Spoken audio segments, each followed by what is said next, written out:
जय हिंद दोस्तों, सैनिक समाचार में आपका हार्दिक स्वागत है। सबसे पहले मैं बात करूंगा हेडलाइंस की। आज जंतर मंतर पर बड़ी हड़ताल और बड़ी रैली। क्या बात होगी आपकी वन रैंक वन पेंशन 3 यानी पूर्ण और ओआरओपी? क्या बात होगी समान एमएसपी की? क्या बात होगी ओल्ड डिसेबिलिटी पेंशन की? वन रैंक वन पेंशन के लिए निर्धारित है आज तक। ओआरओपी 2 आने के बाद ये देश को झूठ बोलना बंद करें, देश की सेनाओं के साथ झूठ बोलना बंद करें। आप जुमलों की सरकार चलाते हैं। तो अग्निवीर योजना है, ये आर्मी के अंदर से नहीं आई, ये कहीं और से आई है, ये आरएसएस से आई है। लेकिन अभी तक हमारा ज्वाइनिंग क्लियर नहीं किया गया।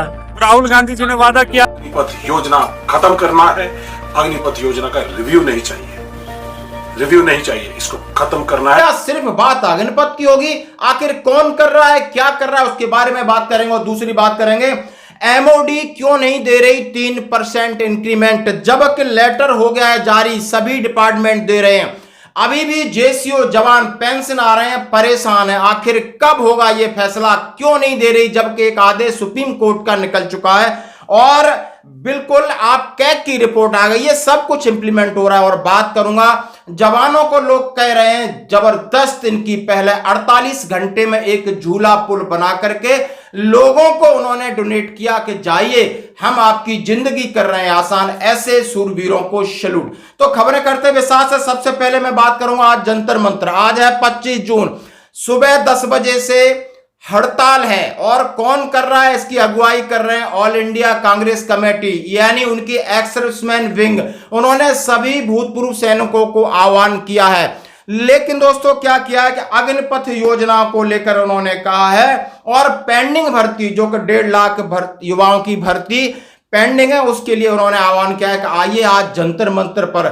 तो इस मुद्दे को लेकर कांग्रेस पार्टी देश के लोगों के बीच में दरमियान गई और एक मत से आवाज आई कि ये अग्निपथ योजना बाहर जानी चाहिए, खत्म होनी चाहिए। तो कांग्रेस पार्टी ने और राहुल गांधी जी ने ये फैसला किया, हमारे न्याय पत्र के अंदर शामिल किया गया कि अग्निपथ योजना को खत्म करेंगे और अग्निवीर सैनिकों को स्थायी प्रबंधन करेंगे और पुरानी भर्ती प्रक्रिया को लागू करेंगे। और साथ साथ जो 2019 से लेकर 22 के बीच में जो हमारे 1.5 लाख बच्चे सिलेक्ट हुए थे सेनाओं के अंदर, जिनको अग्निवीर, अभी तक हमारा ज्वाइनिंग क्लियर नहीं किया गया।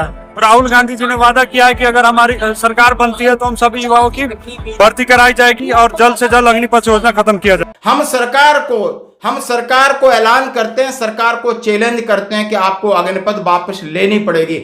आपको 1.5 लाख जो युवा है उनकी भर्ती पेंडिंग है वो सामने, उसको आपको बहाल करना होगा। लेकिन यही कर्नल रोहित चौधरी साहब चुनाव के समय में बोल रहे थे कि हम आपको पूर्ण ओआरओपी दिलाएंगे। तो आज इन्होंने ये बात क्यों नहीं की? ये बोल रहे थे कि हम आपको समान एमएसपी दिलाएंगे, तो आज इसमें क्यों शामिल नहीं किया? इन्होंने कहा हम आपको ओल्ड डिसेबिलिटी पेंशन दिलाएंगे, आज शामिल क्यों नहीं किया? आखिर ये नेता हमारे साथ भी खेल खेलते हैं, सेना के अधिकारी से बने नेता, और उन्होंने इस चीज को खूब भुनाया चुनाव में। एक्स-सर्विसमैनों के साथ जा के मिले, हर एक स्टेट में, डिस्ट्रिक्ट में जाके उन्होंने कोशिश की कि हम सभी भूतपूर्व सैनिकों को जोड़ें। जब शायद कितनी कामयाबी मिली हम उस पर नहीं जा रहे, लेकिन आज इन्होंने इस मुद्दे को अपने पास क्यों नहीं रखा?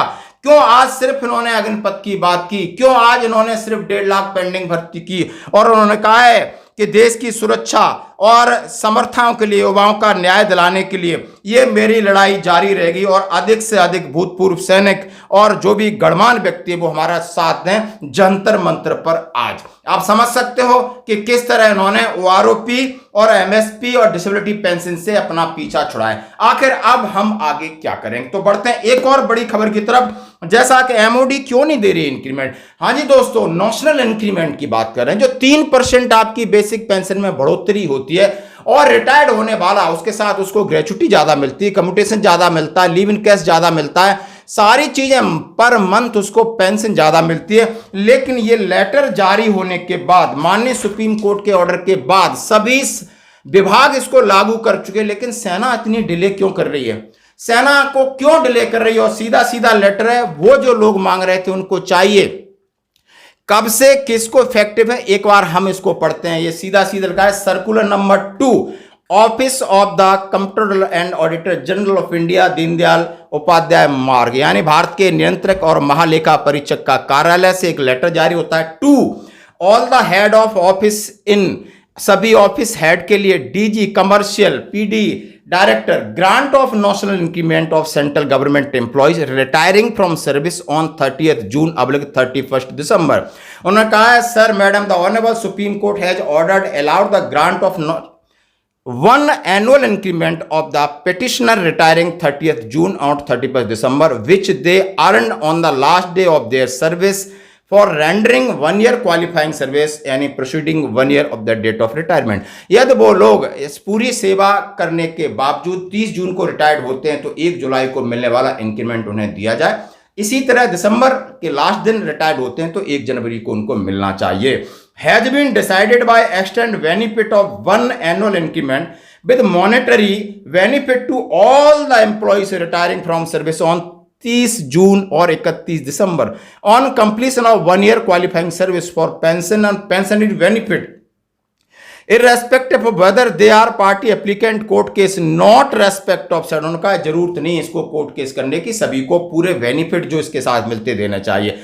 However, the said benefit shall granted only those officials who have retired या who will be retiring from service after that date of order honourable supreme court date 11 April 2023 के बाद, 11 अप्रैल 2023 के बाद ये जो भी रिटायरीज हैं उनको फायदा मिलेगा। और ये नीलेश पाटिल साहब का साइन है। लेकिन भारतीय सेना में अभी जो लोग रिटायर्ड आ रहे हैं वो लगातार हमको फोन कर रहे हैं। मैं उनसे आह्वान कर रहा हूं, आप जाकर के आप सीपी ग्राम पे ग्रेविंस डालिए, चिट्ठी लिखिए, आरटीआई डालिए, क्योंकि ये इतनी आसानी से सुनने वाले नहीं है। पीओआर पल्ला झाड़ देता है, ऑफिशियल इंटरनल लेटर नहीं आया। इसको लगभग आप समझ सकते हो 18 जनवरी 2024 का निकला हुआ है। आज समझ सकते हो 7 महीने होने वाले, क्यों इंप्लीमेंट नहीं हो रहा? और जवानों का ये फिर लटकेगा बाद में उनकी, फिर उसका कोरिजिनम पीपीओ बनेगा, फिर वो पेंशन अमेंडमेंट होगी, फिर उसकी ग्रेच्युटी होगी या नहीं होगी, लोग बहुत परेशान होंगे। इसलिए यह जरूरी है कि इसको सरकार जल्दी दोस्तों लागू करे। अब बढ़ते हैं दोस्तों बड़ी खबर की तरफ। मैं नॉर्थ सिक्किम की बात कह रहा हूं, जहां पर त्रिशक्ति कोर के इंजीनियर्स के जाबाजों ने अपनी जिंदगी की बाजी लगा करके 48 घंटे की कम अवधि में 150 फीट का एक झूला पुल तैयार किया था, क्योंकि वहां कनेक्टिविटी नहीं थी और 1500 पर्यटक भी फंस चुके थे और उनके लिए ये सौगात दी है। तो ये न्यूज और ये वीडियो जबरदस्त वायरल हो रहा है कि ये है सेना का काम। जहां उन्हें आदेश मिला वहां काम शुरू हुआ और काम खत्म हुआ ट्रांसपेरेंसी, पारदर्शिता के साथ। और वही इनके लिए कोई एक इंक्रीमेंट के लिए लागू करने के लिए इनको 1 साल लग जाते हैं। इनके कागज दौड़ने में इतना समय लगता है, उससे तेज तो जमीन पर जबान दौड़ता है। दोस्तों ये थी खबरें। एक बार फिर मैं बात करूंगा कि आज जंतर मंतर पर रैली है। बात एमएसपी की नहीं हो रही, बड़े दुख की बात है। बात वन पेंशन की विसंगतियों की नहीं हो रही, बड़े दुख की बात है। ओल्ड डिसेबिलिटी पेंशन की नहीं हो रही। सिर्फ अग्निपथ को लेकर ऑल इंडिया कांग्रेस कमेटी की जो एक्स सर्विसमैन विंग है उनकी आज आह्वान है, हड़ताल है 10 बजे से, आप जा सकते हो। ये थी खबर और दोस्तों आज इतना ही। जय हिंद साथियों। लोकसभा चुनाव 2024 2 अभिन्न मुद्दों के ऊपर लड़ा गया है। पहला मुद्दा संविधान को बचाने का, दूसरा देश की सेना और सुरक्षा को बचाने का, जिसके तहत हमारी जो एनडीए की सरकार थी, बीजेपी की सरकार ने अग्निपथ योजना लेकर आई। इस योजना के जरिए हमारा देश की सुरक्षा कमजोर हो रही थी, सैनिकों में भेदभाव हो रहा था और 2 तरह के शहीद सैनिक बन रहे थे, जिसके तहत अग्निवीर सैनिकों को कुछ और रेगुलर सैनिकों को कुछ और दिया जा रहा। ना उनको शहीद का दर्जा, ना उनको एक्स सर्विसमैन का दर्जा, ना उनके तमाम तरह की जो सुविधाएं मिलती थी जो रेगुलर सैनिकों को मिलती है वो नहीं मिल रही थी। तो इस मुद्दे को लेकर कांग्रेस पार्टी देश के लोगों के बीच में दरमियान गई और एक मत से आवाज आई कि ये अग्निपथ योजना बाहर जानी चाहिए, खत्म होनी चाहिए। तो कांग्रेस पार्टी ने और राहुल गांधी जी ने ये फैसला किया, हमारे न्याय पत्र के अंदर शामिल किया गया कि अग्निपथ योजना को खत्म करेंगे और अग्निवीर सैनिकों को स्थायी प्रबंधन करेंगे और पुरानी भर्ती प्रक्रिया को लागू करेंगे। और साथ साथ जो 2019 से लेकर 22 के बीच में जो हमारे 1.5 लाख बच्चे सिलेक्ट हुए थे सेनाओं के अंदर, जिनको अग्निवीर लाने की आड़ में जिनको बेरोजगार कर दिया गया था, उसको वापस हम उनकी भर्ती प्रक्रिया को चालू करेंगे। तो मीडिया में अब ये रिपोर्ट आ रही है, कि जनता दल यूनाइटेड और लोक शक्ति पार्टी पासवान जी ने कहा है कि इस अग्निपथ योजना के ऊपर रिव्यू होगा, तो रिव्यू करना चाहिए। साथियों, इन सभी दलों ने अग्निपथ योजना के खिलाफ वोट मांगे और आज वो सरकार में दाखिल हो रहे हैं, शामिल हो रहे हैं। तो इसलिए मैं ये कहना चाहूंगा कि इन दलों को जो 53 सहयोगी सांसद हैं बीजेपी एनडीए की सरकार में शामिल होने जा रहे हैं, उनको फैसला करना पड़ेगा, क्योंकि उन्होंने वोट अग्निपथ योजना के खिलाफ मांगे थे। तो अगर वो अग्निपथ योजना के खिलाफ हैं तो वो मोदी जी की सरकार के साथ नहीं होने चाहिए, और अगर वो मोदी जी की सरकार के साथ खड़े हैं तो इसका मतलब कहीं ना कहीं उन्होंने अग्निपथ योजना के ऊपर और उसको खत्म कराने की बात के ऊपर अपने वोटरों के साथ छलावा किया है। ये देश कभी भी मंजूर नहीं करेगा।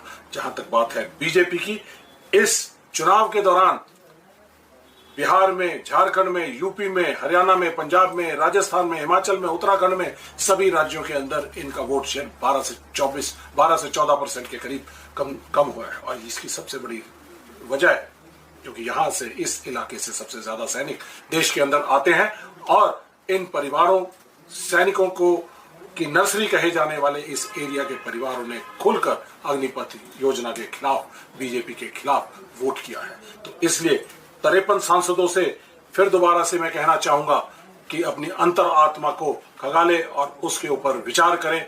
अग्निपथ योजना खत्म करना है, अग्निपथ योजना का रिव्यू नहीं चाहिए, इसको खत्म करना है। इसके लिए हम वचनबद्ध हैं।